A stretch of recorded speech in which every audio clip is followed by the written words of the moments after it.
All right, good morning, Algebra 2 students, or good afternoon, depending on when you're watching this. All right, so I'm making this video so that you will be able to graph quadratics in standard form. Hopefully this video will give you the tools that you will need to be able to be successful with this lesson, but I fully anticipate that you might still have some questions. So just do your best today and let's see what happens, all right? So by now you probably should have finished your bell work. So I want you to check your answers to your bell work. Here are the solutions to questions 1 and 2.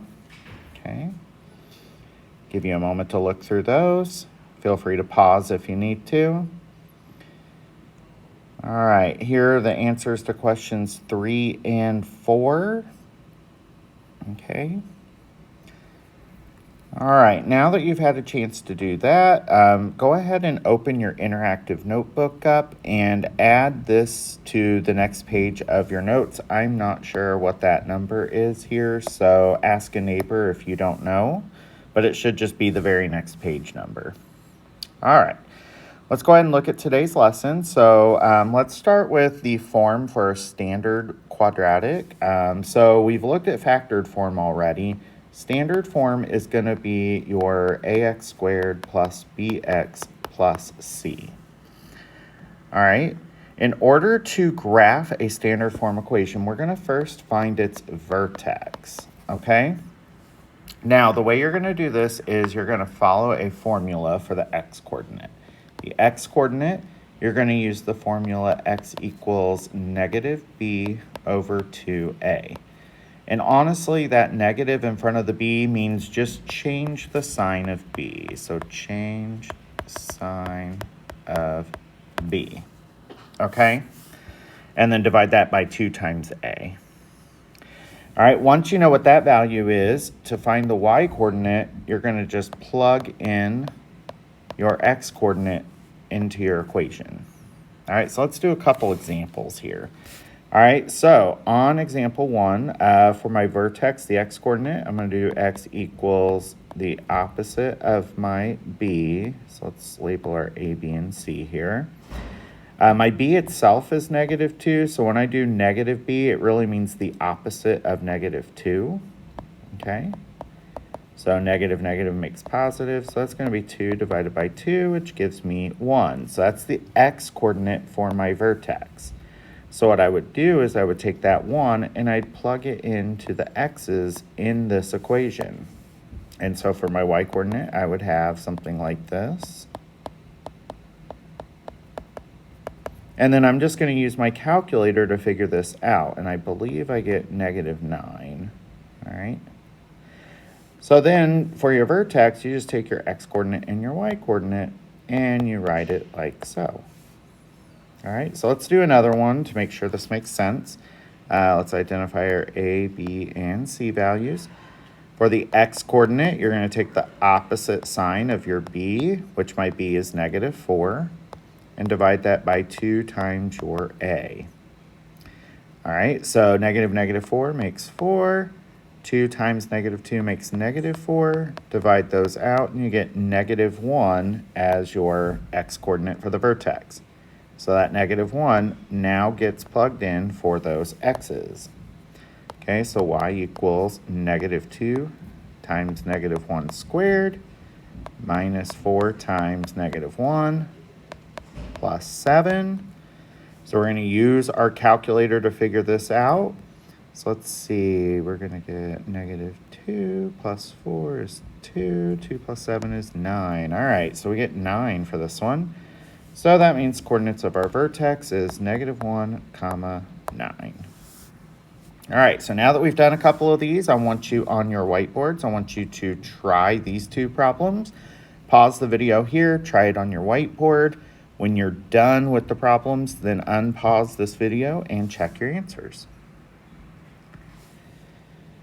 Okay, by now you should have hopefully gotten that your x-coordinate of your vertex is going to look like this.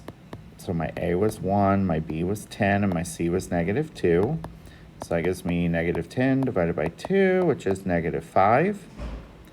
For the y-coordinate, we're going to plug in negative 5 for the x's of our equation. And when I do that, I get, let's see, 25 minus 50, so negative 25 minus 2 more, negative 27. So my vertex is negative 5, comma, negative 27. Did you get that right? If so, good job. All right, for number 2, here's your A, B, and C values. The x-coordinate of the vertex is going to be the opposite of my B, divided by 2 times the A. So negative 30 divided by 6, which is negative 5. You plug that into your x's in your equation.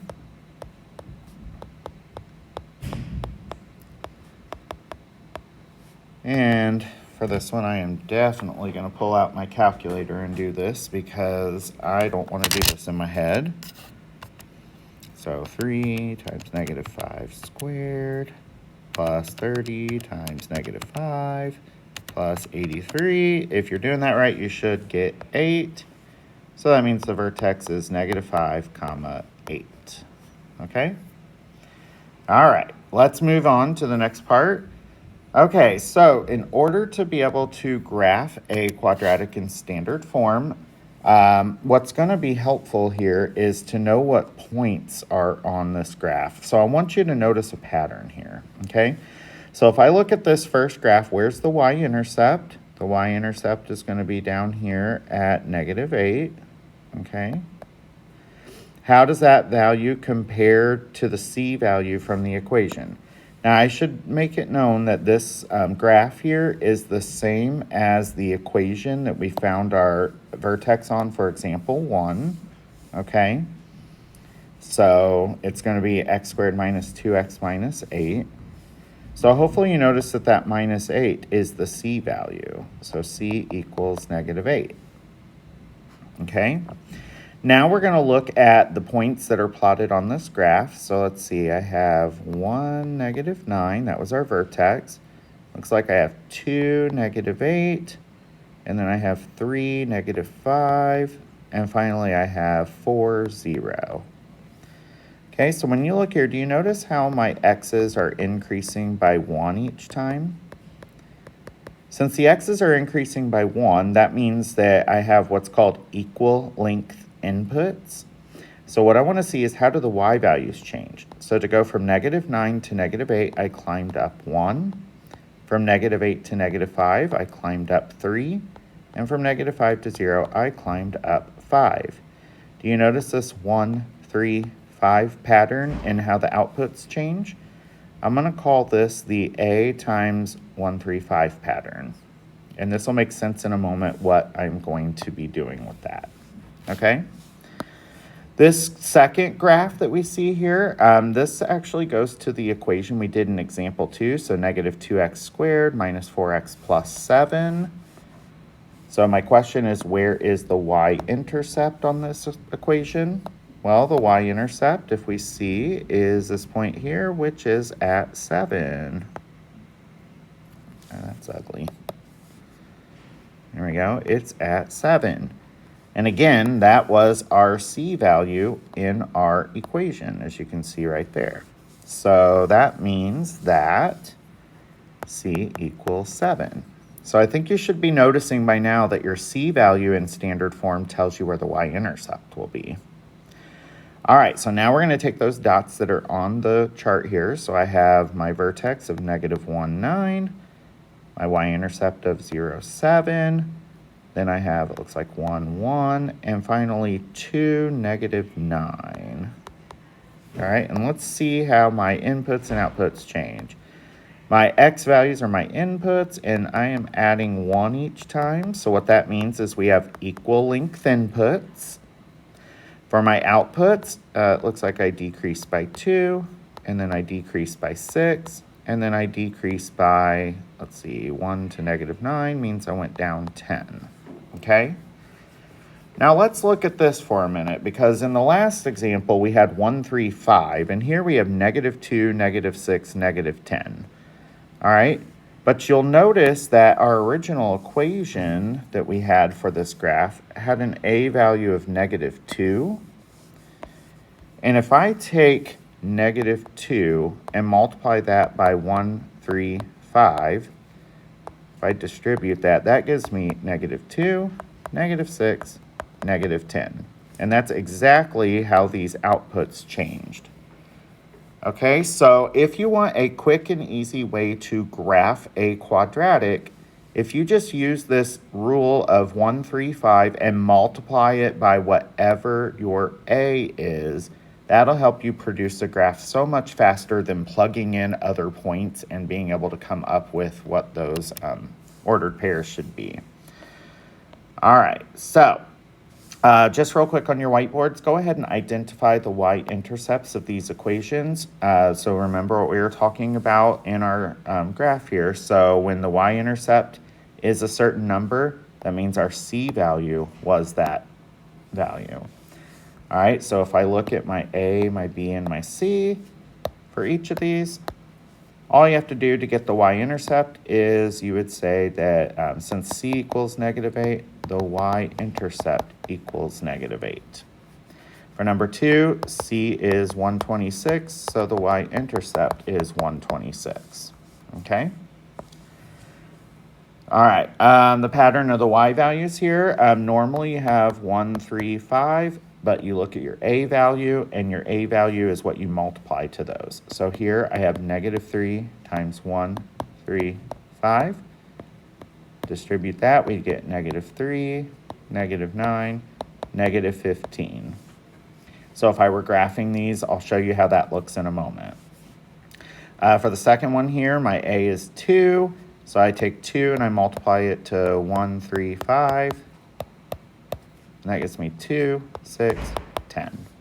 And that'll be my pattern of the y values. All right, so now let's go ahead and graph these. So when we're graphing a quadratic in standard form, first we are going to find the vertex, and we're going to plot it on the graph. Then we're going to use the a times 1, 3, 5 rule to find other points on the graph. Then we'll use symmetry to find other points on the other side of the parabola. And once you have at least 5 points, you can make your graph. Okay? So let's go ahead and do this. All right, so first things first, let's see what the y-intercept is on example 3. So remember your a, b, and c values. Your y-intercept is at -6. So I'm going to go ahead and plot that point just to have it on there. But now I need to find my vertex. So x equals the opposite of my b value divided by 2 times the a value. So my vertex is x coordinate of 1, so I'll go ahead and put that here. And then I plug in 1 for my x's in my equation. That's going to give me 1 minus 2 is -1, minus 6 is -7. So my vertex is 1, -7. So I'm going to plot that here. Now I'm going to use my a times 1, 3, 5. Well, my a is 1, so it's not going to change these. So what I'm going to do is I'm going to add 1. Then I'm going to add 3. And then I'm going to add 5. Okay? My x's are just going to increase by 1 each time. So now I have some points to graph. So 2, -6, 3, -3, and 4, 2. I can get my symmetry points as well. And here is my graph. See how quick that was? All right. So example 4, I am not going to be able to get to in this video, but actually, let me just do it real quick. I'll do this real quick. The bell rang, so I need to eventually get to my class, but I just want to make sure I show this. Y-intercept, so let's identify A, B, C. Y-intercept is your C value, so the y-intercept is 1. Plot that on my graph. Let's find our vertex. So x-coordinate of the vertex is the opposite of our B over 2 times our A. So my x-coordinate of the vertex is -1. For the y-coordinate, I'm just going to plug in -1 everywhere there's an x. And then, let's see, -3 plus 6 would be 3, plus 1 is 4. So my vertex y-coordinate is 4. So the vertex is -1, 4. So negative 1, 4, that'll be this point here. Now we're going to use our a times 1, 3, 5. My a is negative 3, so I'm going to distribute negative 3 to those, and that gives me negative 3. Then that gives me negative 9 and negative 15. That tells me what I need to add to my y's each time. 4 minus 3 is 1. 1 minus 9 is negative 8. And negative 8 minus 15 is going to be negative 23, which is not really going to be able to be plotted here, but that's okay. My x's, I do need to, let's see, I need to increase my x's by 0, 1, and 2. So let's see, negative 1, 4, we got that. We have 0, 1. We have 1, negative 8. And I'm not going to be able to plot the 2, negative 23. But I am going to go ahead and get these symmetry points. And my graph should look something like this. Okay? All right. Now I want you could try this one on your own, but I'm not going to go over it. And you all don't need to do these. So go ahead and do your skill check and then complete the 5.2 IP. And I promise you when I get back, we will discuss any questions you may have. Okay?